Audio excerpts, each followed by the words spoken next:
I'll mix them up like this. Put your hand up if you know which word I'm holding up there. I'm not holding any up yet. You ready? Ready.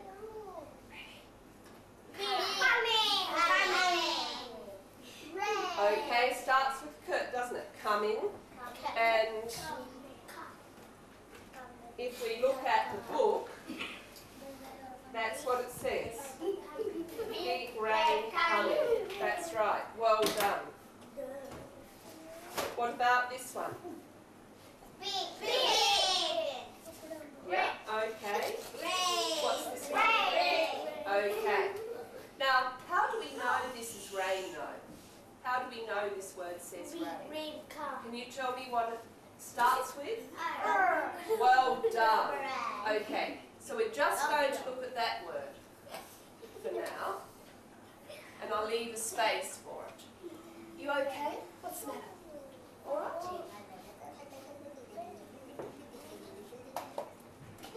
We can always check when you're not sure of a word by looking at the book. See?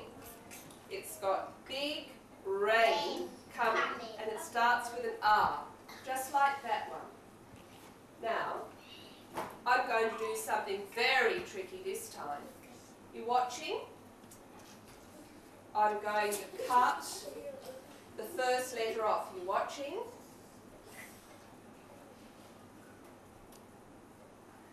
Now, well done. That's the and what does this bit say? Rain. Ain. Can you say the bits? Ain. Watch, and everybody help me. Fantastic. Now, I'm going to give you one of these. One of the boards. Okay? And we're going to do a little bit of writing and we're going to see if we can do the R. So I'll give you the boards and you can find a space on the floor. Then I'll give you a pen and a rubber.